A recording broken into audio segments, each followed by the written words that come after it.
Welcome to the Quantum AI Coach podcast. I'm Gina, founder of Virtual World Coaching Academy.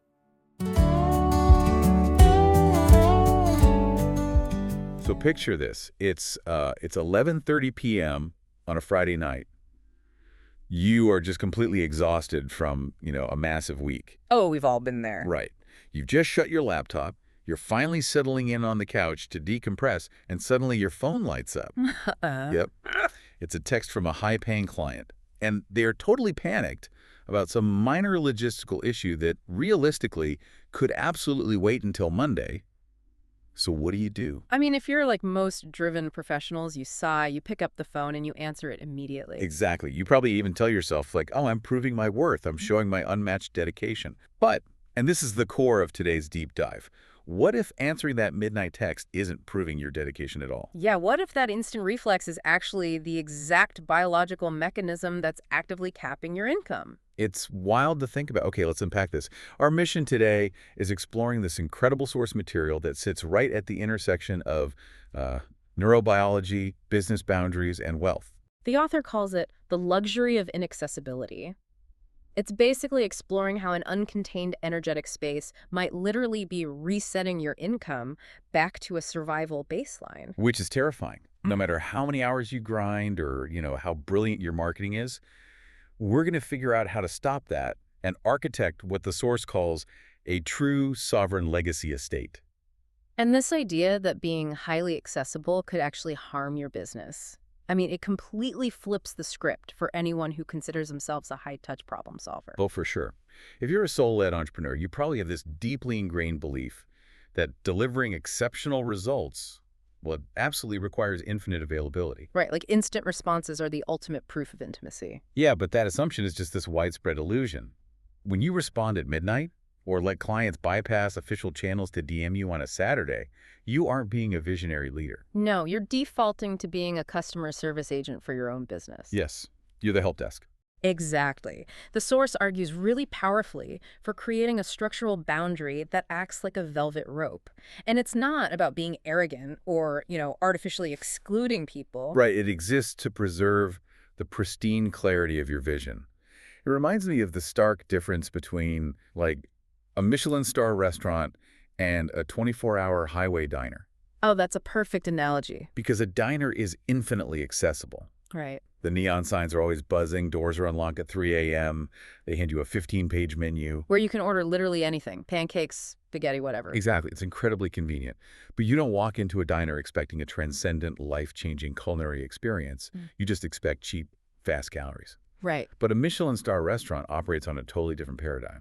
It is highly contained. There is a velvet rope, a meticulous reservation process, and a strict tasting menu served at exactly 7 p.m. You definitely can't just wander into the kitchen and ask the chef for a customized omelet. No. And that containment, that absolute control over the environment, is exactly what allows them to guarantee an elite experience and, charge 10 times the price. So why do we associate being constantly on call with delivering high value? Because we forget that premium buyers understand this distinction on a biological level. When you operate like the diner, you subtly communicate to the market that your time is a commoditized, abundant resource. Which it shouldn't be. Right. Elite professionals, like top-tier defense attorneys, elite neurosurgeons, they fiercely protect their time. You cannot text a brain surgeon at midnight to casually chat about a procedure. Seriously, they'd block your number. By refusing that hyper-available role, you instantly command the peer-level respect required for those multi-five-figure partnerships. Okay, logically, I hear that argument. But I have to push back here on behalf of the listener. Go for it. If I have been operating as the diner for years, right? If my clients are used to texting me whenever and getting a reply in 3 minutes, and tomorrow I suddenly put up a velvet rope, my immediate fear is they aren't going to respect it. That they'll feel ignored and just fire you. Exactly. They'll assume I no longer care. Well, that is the most common operational fear, and the source explicitly addresses it. They call that fear an unfair assessment of your own value system. Wait, an unfair assessment? How so? Because you're assuming your entire value is tied to your immediate reflex to serve, rather than the core brilliance of what you actually do. Oh, wow. That's a gut punch. Right. In reality, premium clients are deeply reassured by boundaries. When they encounter a velvet rope, it signals they're in the hands of a stable authority. It tells them your house is in order. That reframes the whole dynamic. It's like a turbulence on a commercial flight. Okay, yeah. As a passenger, you want the pilot locked securely in the cockpit, hyper-focused on the instruments. Mhm. You do not want the pilot wandering the cabin, holding your hand, assuring you everything is fine. That would induce absolute panic. Right. But even knowing this intellectually, it doesn't automatically stop my hands from typing out a reply at 9 p.m. Like, Yeah. what is actually driving that physical compulsion to be so available? Well, it's not a business strategy problem. It's a biological one. Deep within your nervous system, an unconscious rule has been formed. A rule about safety. Exactly. At some point in your past, your neurology learned to equate safety with being subservient. Your body literally fears that if you put up that velvet rope, your results will vanish and you'll be abandoned. So to prevent that, you operate without any structural distance. Yes, and that lack of distance emits a specific, palpable emotional charge.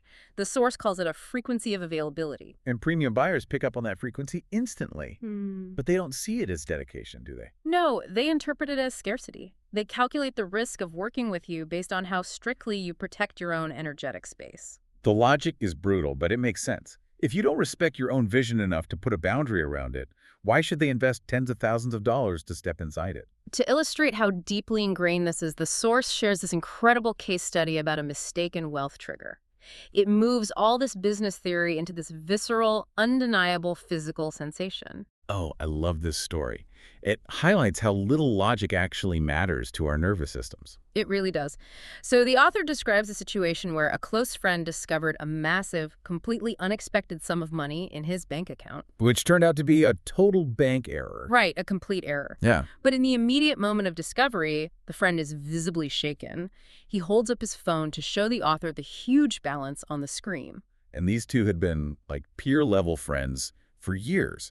Perfectly balanced dynamic. Exactly. But the exact fraction of a second the author registered that wealth on the screen, they experienced an immediate, tight, restrictive sensation in their stomach. A full-blown biological panic response. Over a glitch. Even though logic dictated, nothing had changed. The author's mind completely bypassed logic and translated that visual into a survival threat. It literally told them, they are rich now. The dynamic has changed. I am now subordinate, and I am compromised. The autonomic nervous system reacted to an imagined, dangerous power shift. But instead of just writing it off as weird anxiety, the author investigated it using a neurobiological framework. Mapping how emotional memories are encoded, right? Yeah. Through events, meanings, and a feeling of inescapability. Yes. By tracking that stomach contraction, they traced the panic all the way back to early childhood. To a time of highly volatile shifts in their family's finances. During that chaos, the young author felt completely powerless. And to cope, the developing brain created a survival rule. When money dynamics change, my position becomes uncertain, and I am fundamentally unsafe. So decades later, the adult brain sees a friend's inflated bank account, and that old wiring just, boom, activates instantly. To break this, the author employed psychosensory techniques to reprocess those deep emotional imprints. Let's pause and break that down, because psychosensory techniques can sound a bit mysterious. Yeah, it sounds intense. But based on the text, it involves pairing a physical action like rhythmic tapping with a cognitive recall of that stressful memory. Right, introducing a feeling of physical safety while visualizing the stress. Exactly. It disrupts the brain's old panic loop. The amygdala gets confused by the simultaneous signals of stress and safety, and it breaks the association between wealth changes and physical danger. And breaking that loop led to a profound realization for the author. I don't need to be subservient to serve. I can be relational and respected at the same time. Proximity to wealth stopped meaning vulnerability. So think about what that means for you listening right now. No, it changes everything. When you sit down to raise your prices, or decide to take a Friday afternoon off and shut down your inbox, your body might literally fight you. You might get that exact same tight sensation in your stomach. Because your nervous system is convinced that stepping into your power makes you a target. And that internal panic doesn't just stay trapped inside you, it radiates outward. Which brings us to the quantum mechanics and NLP neurolinguistic programming aspects of the source. Now, I have to challenge the text a bit here. When it talks about how feelings are how we communicate with the unified field of consciousness, it sounds, well, incredibly abstract. Maybe even a bit woo-woo. Sure, it can sound that way. Are we talking about literal quantum physics? Or is this a framework for understanding how our micro-expressions and email response times unconsciously signal desperation? It's really a bridge between the two. But we can ground it purely in the NLP framework. Taking a concept from Richard Bandler, premium buyers are constantly unconsciously mapping your behavior through their senses. They are evaluating your coherence and your containment. Yes, they are asking, are you an uncompressed sovereign entity? Meaning, are you standing firmly in your power? Or are you a commodity service provider who is, and the text phrases this so brilliantly, one text message away from losing the plot? That phrase is just a gut punch. One text message away from losing the plot. We have all been that person, spiraling over a single client question. But the mechanism is clear. When you constantly jump in to fix or answer outside of your designated containers, you teach your clients how to treat you. You broadcast that you don't actually trust your own process. It's like a mirror effect. The market only respects your time exactly as much as your own nervous system allows you to respect it. And to the market, that hyper-available fixing doesn't look like dedication. It looks like exhaustion. Coherence and containment are the true markers of value. If your nervous system equates safety with availability, you will subtly sabotage the scale you claim to desire. You'll keep your access wide open because you believe that without it, you have no intrinsic value. But knowing that doesn't automatically restructure a messy business. How do we practically transition clients behind this velvet rope? How do we architect the sovereign legacy estate? The source provides a really actionable blueprint with 3 qualification categories. Step 1 is the foundation. You must ruthlessly define what is yours to sort out and what is absolutely not yours. Which requires letting go of the ego-driven narrative that says only I can do this right. Oh, the visionary ego is tough to crack. Right. You cannot be the visionary driving the strategy and simultaneously be the person troubleshooting why a client's password isn't working. You have to hand off basic admin and low-level customer service to a qualified support layer. Problems only become a draining burden when you absorb operational friction that doesn't belong to your core mastery. Once you clear the deck, step 2 is installing a rigorous plan of communication with strict roles. The source uses the analogy of an area manager. Oh, I like this one. An area manager doesn't sit around anxiously waiting for a crisis. They establish specific touch points tied to KPIs. Let's put a concrete example to that.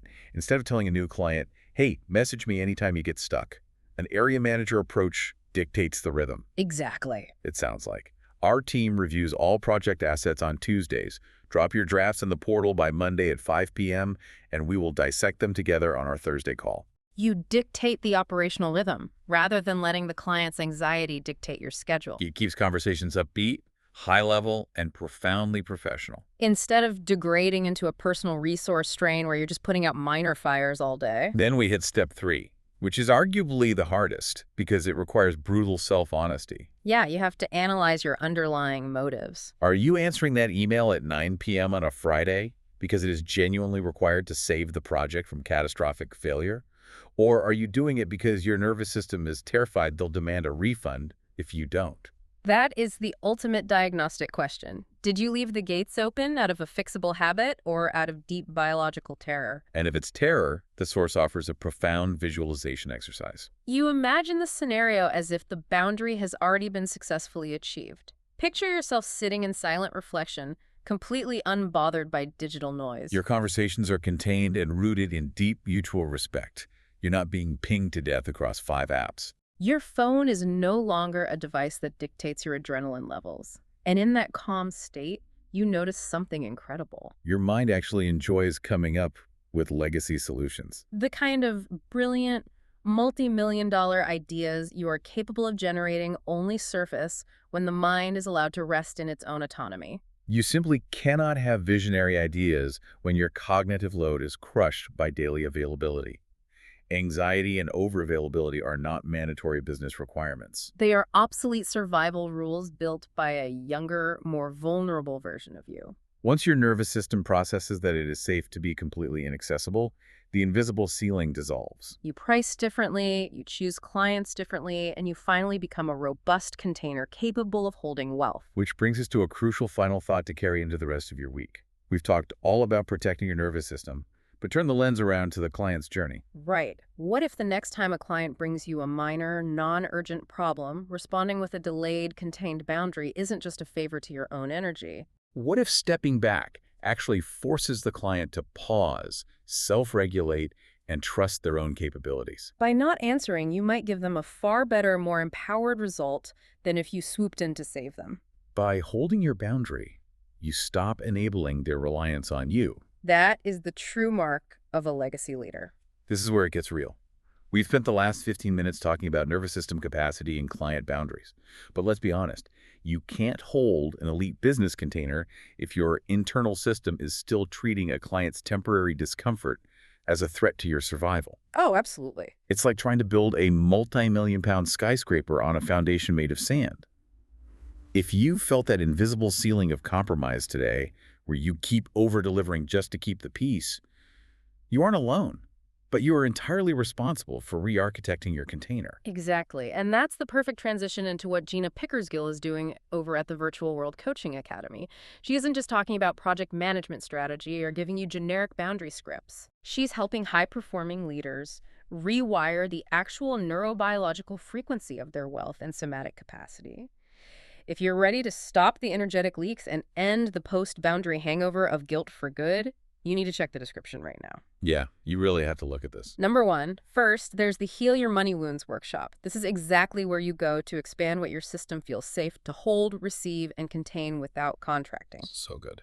Second, for the coaches and mentors tuning in, you have to try her AI-driven Burden to Boundary Coach Assessment. It's a precision tool designed to look at your operational language patterns and show you exactly where your private life force is being drained by your clients. Oh. But before you click those links, do the sovereign thing right here. If this perspective shifted something in your body today, hit the like button. It signals the algorithm that this is the frequency we're playing at. Subscribe and hit that bell notification, because in 2026, operating with absolute internal alignment isn't just an option. It's the only way to scale sustainably. Now, go reclaim your space. We'll see you in the next one. So when Gina offered me the opportunity to do this, I jumped for it, because I think anything that you can do that is going to chip away at these limiting the beliefs of things that hold you back is really, really worth doing. So it's been a really lovely experience, and if anybody's a bit worried about it, just do it, because the opportunity to connect through havening is really, really powerful. It's really, really powerful. But really helpful, I think, in terms of having that kind of guided process just to kind of let the ideas and the feelings and the images flow, and then try and work out what it actually means afterwards, and to come up with, and it made intuitive sense. It's really, really helpful to then kind of have that debrief of, okay, what can we actually do with this stuff? Because that's where we tend to get stuck, is kind of like coming out of it going, oh, this is all some really interesting ideas and thoughts and feelings and images. But yeah, then, you know, how can we actually harness them to do something different? And I think that's been really, really helpful in terms of clarifying really what I need to prioritize to go forward in a way that will deal with some of that stuff that came up. I would like to point out that I'm actually a therapist myself, and sometimes therapists also need a therapist. So I was really stuck, and then one day a friend posted a link for Gina's wealth and money attracting short course, and I went, this sounds great, I'm just gonna book it. And I loved it so much. I really had an epiphany on that course, and it was only meant to be a demonstration, and yet it was really it just opened up something, possibilities that I was stuck before, and now like, ooh, I can use this to unstuck myself. I'm a great believer that when the student is ready, the teacher appears, and you appeared at the right time. That's all there is to it. So, you know, if anybody is watching this video, it means Gina has appeared in your life. So please give it a try. She walks where the sky meets the sea, a calm in the cave.